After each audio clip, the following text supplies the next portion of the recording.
वो ठंड से ठिठुरता हुआ रात को खेत पर चौकीदारी करने जाता है। साथ में उसका कुत्ता जबरा भी है। ठंड की स्थिति इतनी भयानक है कि जब रात को नीलगाय खेत पर हमला कर देती है तब भी हल्कू उठ नहीं पाता और उसका खेत उसकी आंखों के सामने नष्ट हो जाता है। विडंबना यह है कि हल्कू दुखी होने के स्थान पर संतुष्ट होता है कि कल से उसे अपने घर ही सोने को मिलेगा। इसी विडंबना कहानी की ध्वनि है, मूल आवाज है जो प्रेमचंद पाठक तक पहुंचाना चाहते हैं। यह कथा वस्तु संक्षिप्त है, रोचक है, सबसे ज्यादा है।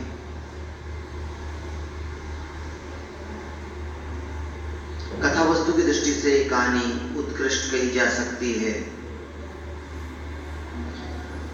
कथा के तत्वों के आधार पर दूसरा बिंदु जो होता है पात्र एवं पात्रों का चरित्र चित्रण। पात्रों की चर्चा हम पहले कर चुके हैं। हल्कू किसान, उसकी पत्नी मुन्नी, हिरण लेने वाला सहना, जबरा कुत्ता आदि कहानी में पात्र हैं। प्रमुख पात्र मगर हल्कू है। चरित्र चित्रण की दृष्टि से प्रेमचंद अत्यंत सफल रहे हैं क्योंकि हल्कू जिस प्रकार अपना जीवन जी रहा है वही भारतीय किसानों की सच्चा यथार्थ का स्वरूप है। प्रेमचंद ने हल्कू के चरित्र चित्रण के द्वारा भारतीय किसानों की समस्याओं को सामने रख दिया है। इस प्रकार चरित्र चित्रण की दृष्टि से यह कहानी सफल कही जा सकती है। पूरी तरह से सफल नजर आती है। कहानी में संवाद पात्रों के अनुरूप है। हल्कू और मुन्नी जिन संवादों का उपयोग करती है वो गांव के किसानों के अनुरूप ही है। इसके अतिरिक्त संवाद संक्षिप्त भी हैं, प्रभावी भी हैं, कथा को आगे बढ़ाने वाले भी हैं और सबसे बड़ी बात कि वे पात्रों के चरित्र को विकसित करने वाले भी हैं। रात्रि में पड़ते हुए ठंड का वर्णन करते हुए चलते हैं और पाठक उस ठंड को उस वर्णन में महसूस कर पाता है। इस प्रकार वर्णनात्मक शैली में प्रेमचंद ने पूस की रात कहानी को वर्णित प्रस्तुत किया है। इस दृष्टि से भी ये कहानी उचित कही जा सकती है। भाषा प्रेमचंद की निश्चित रूप से सरल और सहजता के कारण हिंदी साहित्य में जानी जाती है और वही सरलता और सहजता इस कहानी में पूस की रात में भी हम देख सकते हैं। जिस खेत को किसान अपनी जीवन यापन के लिए सब कुछ मानता है वही खेत अगर नष्ट भी हो जाता है तो भी किसान इतना दुखी नहीं होता। ये विडंबना की स्थिति है कि किसान मजदूरी करके भी काम चलाने को तैयार है क्योंकि जो छोटा सा खेत है वो उसके जीवन यापन के लिए पर्याप्त नहीं है। यही किसानों की हालत भारत देश में आज है। भारत देश में यदि सबसे ज़्यादा गरीबी है तो वो किसानों और मजदूरों में ही है और ये कहानी उसी तथ्य को पूरी प्रचंडता से स्थापित करती है। कुल मिलाकर उद्देश्य की दृष्टि से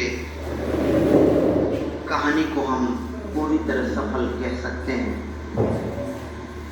कहानी के जो तत्व माने गए हैं वो सारे तत्वों की दृष्टि से हमने इस कहानी को देखा। एक बार इन सारे तत्वों पर हम संक्षेप पर नजर डालें। पहला तत्व कथा वस्तु है। कथा वस्तु की दृष्टि से कहानी बिल्कुल ठीक है। पात्रों की संख्या संक्षिप्त है और चरित्र चित्रण की दृष्टि से प्रेमचंद। तुम बताओ, अभी जो पढ़े हिंदी की कहानी, कौन सी कहानी पढ़ी? पूस की रात। कितना समझी? कितना प्रतिशत समझ गई तुम इसको? तुम 100 सब इससे बोलो। तुम नाम बता दो। श्रुति कुमारी। कौन सी कहानी पढ़ी आज? पूस की रात। कितना समझी तुम? पूरा समझ गई। तुम बताओ तो बाबू, कौन सी कहानी पढ़ी आज? कितना समझे तुम? समझे, जो समझना था समझ गए। समझ रही हो? तुम बताओ, तुम कितना समझी? 100%। पूरा समझे तुम? हाँ। क्या था कहानी? पूस की रात। किसने लिखी है पूस की रात? प्रेमचंद। प्रेमचंद की। हाँ। तुम बताओ तो बाबू, कौन सी कहानी पढ़ी आज? ये पूस की रात। किसकी कहानी है ये? प्रेमचंद। कितना समझी तुम?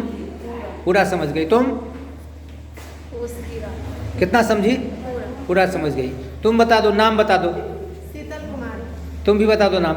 सीता कुमारी। किसका शीतल कुमार? तुम्हारा कि तुम्हारा? मेरा। तुम्हारा? सीता कुमारी। सीता। हाँ। अच्छा अच्छा, कितना समझती हो? पूरा समझ। पूरा। तुम बाबू, तुम भी बता दो, नाम बता दो। मुस्कान। मुस्कान। कितना समझती हो? पूरा समझ। पूरा समझ गई हो। तुम भी बता दो, नाम बता दो। साक्षी पूरी। साक्षी। कितना समझी हो तुम? 100। 100%। आज की कहानी क्या था? पूस की रात। किसने लिखी है पूस की रात? हैं? प्रेमचंद्र ने। तुम बताओ बाबू, आपने खाते। कितना समझी आज की कहानी? इतना समझना सबका समझे। समझ रही हो?